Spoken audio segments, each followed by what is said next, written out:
Welcome to GMTK Game Jam 2025. This is a crazy fast game-making marathon where you have just 4 days to make a game that fits a theme. And this year's theme is just one word: loop. It goes without saying that me and my teammate were very excited. The theme of loop holds so much potential, so we started brainstorming immediately. Ideas started flowing, and we threw everything we could think of at the wall, and then took a look at the wall to see if there was anything interesting there. Time loop in of itself is a very interesting concept. However, with such limited time, I don't think it would be feasible to make anything that would be very interesting using the concept.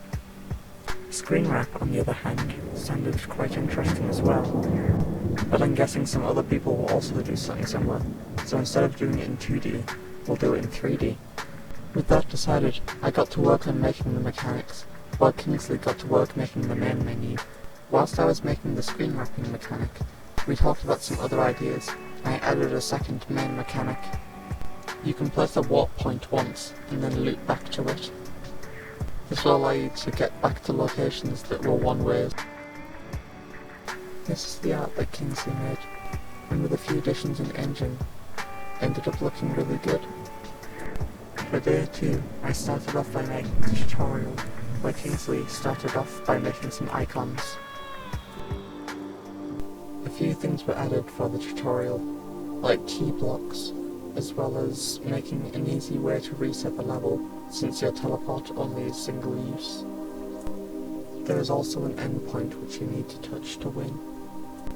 There may only be a small amount of mechanics, but limits breed creativity.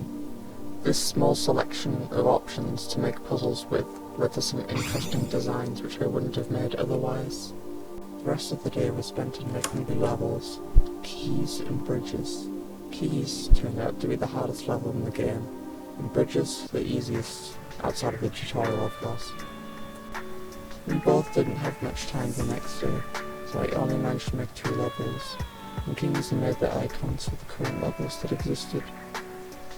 Unfortunately, we both had stuff going on for the last 2 days as well, so we weren't able to get much more done for the game. I made 2 more levels, and then polished up the game, whilst he made the remaining icons. Even though the game turned out quite small, with only having 7 levels, I'm still happy with what we managed to accomplish in the short amount of time we had. Today's outro will be the 2nd level of the game. If you think it looks interesting, check out the link in the description and try it for yourself. Raining Crescent, signing off.